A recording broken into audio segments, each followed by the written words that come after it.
ဟုတ်လားယောနိသောမနတိကာရအနေပြီးတော့ကြည်ကြပြန့်ပြန့်တွေးဖို့လေးတွေပြောနေတာနော်အဲ့ဒါလိုပဲဦးဇင်းတို့ကောင်းမြတ်တဲ့စေတနာနော်ကောင်းတဲ့လူကောင်းတဲ့ပြောကောင်းတဲ့တွေးတွေကိုလှုပ်ဖြစ်ပြောဖြစ်တွေးဖြစ်စေတဲ့စေတနာကုသိုလ်ပေါ့နော်သူကဘလို့စွန့်ရင်တတိရှိတော့နော်ချမ်းချမ်းသာသာနေရစေတယ်ဒိဋ္ဌိဝဓမ္မေဒုက္ခံဝိရတိအခုလွန်လောဆယ်သူဖြစ်နေတဲ့အခိုက်အတန့်မှာချမ်းသာတယ်နော်အဝိကာတံဆင်းရဲခြင်းမရှိဘူးအနုပါယတံပင်ပန်းခြင်းမရှိဘူးအပရိလဟံပူလောင်မှုမရှိဘူးဒါကိုလည်းခံစားလို့ရရနော်ကောင်းတဲ့စိတ်ကလေးဖြစ်တယ်ဆိုလို့ရှိရင်ဆင်းရဲမှုမရှိဘူးချမ်းသာတယ်ဆင်ပြေတယ်ပေါ့နော်အနုပါယတံပင်ပန်းမှုမရှိဘူးတတောင့်တတရှိတယ်လိုက်လျောညီတွေရှိတယ်ပြည့်ပြည့်ရောရောရှိတယ်ခံစားလို့ရတယ်ခန္ဓာကိုယ်တစ်ခုလုံးဘယ်နာလေးမှအဆင်မပြေတာမရှိဘူးနော်ခြေပြားလက်ပြားအစအဆင်မပြေတာမရှိဘူးအကုန်လုံးအဆင်ချောနေတယ်ဟုတ်လားအနုပါယတဘာမှမပင်ပန်းဘူးပြီးတော့ပါတော့အပရိလာဟံပူလောင်မှုမရှိဘူးတဲ့တချို့ကုသိုလ်စိတ်တကယ်များပြီနော်တရားဘာဝနာနဲ့တကယ်ကိုကုသိုလ်စိတ်တွေဆက်နေအောင်နေနိုင်တယ်တမိုးရှိတဲ့စိတ်တွေရက်ဆက်ပြီးတော့နေနိုင်တယ်နော်စိတ်တွေအေးလွန်းလို့ခန္ဓာကိုယ်တောင်အေးနေတယ်လို့ဆိုတယ်ဟုတ်လားပူလောင်မှုလုံးဝမရှိဘူးဒါကြောင့်ကုသိုလ်ရဲ့စွန့်ရည်တတိနော်အခုလည်းပဲချမ်းသာတယ်သက်သာတယ်အေးချမ်းတယ်အဲ့လိုဆိုလို့ရှိရင်ပြည်သူတို့သောတော်အတိုင်းစဉ်းစားဒီလိုစိတ်တွေနဲ့အနေများရင်ချမ်းသာတယ်အေးချမ်းတယ်သက်သာတယ်ဆိုတဲ့စိတ်နဲ့ပဲသူသေရမှာဟုတ်တယ်မဟုတ်လားအဲ့လိုသေမယ်ဆိုလို့ရှိရင်ဘယ်ဘဝရောက်သက်သာတဲ့ဘဝချမ်းသာတဲ့ဘဝကောင်းတဲ့ဘဝရောက်မယ်အဲ့ဒါကိုမြတ်စွာဘုရားဘယ်လိုပြောတော့ကာယတ္တဗေဒပရမရဏသုကတိပါတိကင်္ခသေချာပေါက်ကောင်းမွန်တဲ့ဘဝကိုရလိမ့်မယ်လို့မျှော်လင့်အပ်တယ်တဲ့ကုသိုလ်ရဲ့စွမ်းရည်တတ္တိအဲ့တော့ဦးဇင်းတို့အနှစ်ချုပ်ပြောမယ်ဆိုရင်နော်ဒီအကုသိုလ်ကအခုလဲဆင်းရဲတယ်နောင်လဲဆင်းရဲမှာဒါပဲနော်ကုသိုလ်ကအခုလဲချမ်းသာတယ်နောင်လဲချမ်းသာလိမ့်မယ်ဒါကြောင့်တချို့စာလေးတွေက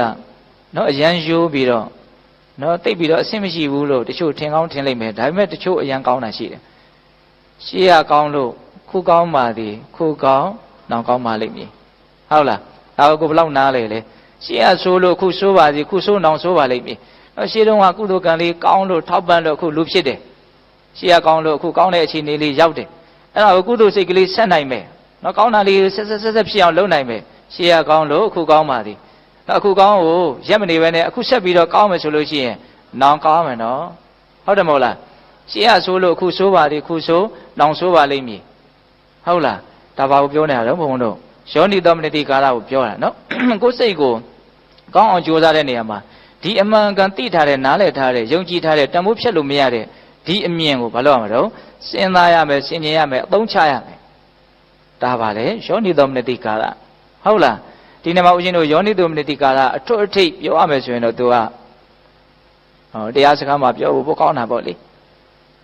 ေမတည်မြဲတဲ့သဘာဝကိုမတည်မြဲဘူးလို့သိပြီးတော့အဲ့ဒါကိုစဉ်းစားဆင်ခြင်တတ်မယ်ဆိုရင်အဲ့ဒါယောနိသောမနတိကာရဟုတ်လာ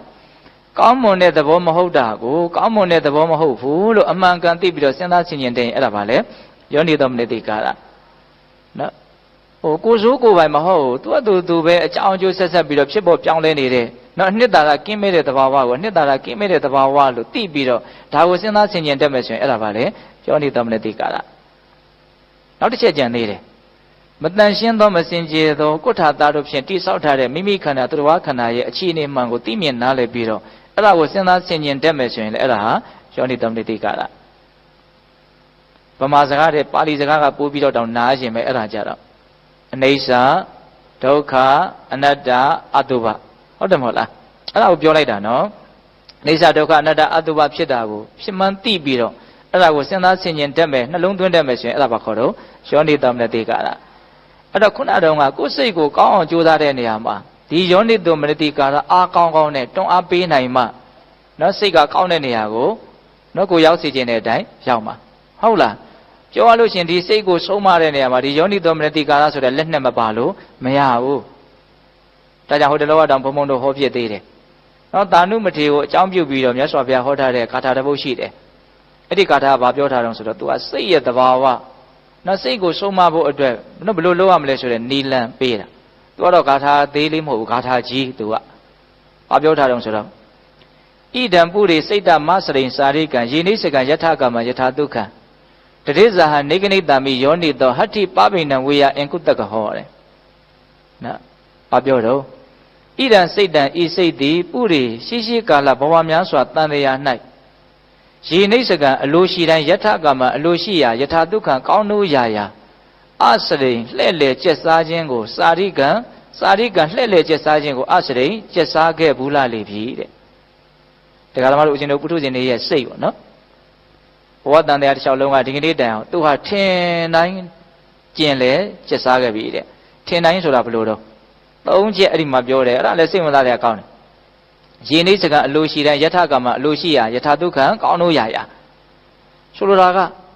စိတ်ကကောင်းတယ်ထင်တာလေးကိုကျက်စားတာတဲ့သူကောင်းတယ်ထင်တာကိုကျက်စားတာတဲ့အဲ့ဒါကိုမြတ်စွာဘုရားဘယ်လောက်တိတိကျကျပြောတော့ကောင်းတယ်ထင်တာတွေကမှကြိုက်တာကိုရွေးပြီးတော့ကျက်စားမယ်တဲ့ဟုတ်တယ်တခါလေကောင်းတိုင်းလည်းမကြိုက်တတ်ဘူးဟုတ်တယ်မဟုတ်လားကောင်းတာကြီးကျက်စားတယ်လို့ပြောလို့လည်းမရဘူးနော်ကောင်းတယ်ဆိုတာလေးတွေကမှကိုကြိုက်တာကိုတစ်ဆင့်ထပ်ပြီးတော့မရွေးဘူးလားရွေးရနော်အဲ့ဒီကြိုက်တာကိုတွေးပြီးဆိုရင်တော့ဘယ်လိုလဲအဲ့ဒါဆိုရင်တော့နောက်ဆုတ်လို့မရတော့နော်နွားလို့ပြောမယ်ဆိုရင်တော့တစ်ဖားကျိုးကိုဆွဲလို့မရတော့နော်ကြိုက်တာတွေးပြီးဆိုရင်တော့သူဘယ်လောက်သွားမလို့ကြိုက်တဲ့လောက်သွားမယ်နော်ယထာဒုက္ခဆိုတာအဲ့ဒါကောင်းတို့ရာရာကောင်းတာတွေကမှယထာကမ္မနော်အလိုရှိရာဆိုတာကြိုက်တာကိုပြောတာပဲလေနော်ရေနိစ္စကံအလိုရှိတိုင်းဆိုတာကြိုက်တဲ့လောက်လို့ပြောတာပဲမဟုတ်လားနော်စဉ်းစားနော်စကားလုံးလေးတွေကစဉ်းစားပြီးတော့နားထောင်ပါဟုတ်လားကောင်းတယ်ထင်တာတွေကမှကြိုက်တာကိုတွေ့ရင်တော့ကြိုက်တဲ့လောက်အဲ့ဒီလိုနီးနဲ့တရားဓမ္မတို့ဦးဇင်းတို့ရဲ့စိတ်ကကျင်လေကျက်စားခဲ့တာတဲ့။ကိုင်းဘလောက်သူကဘယ်လိုပြောရရင်လူဘာဝထားတော့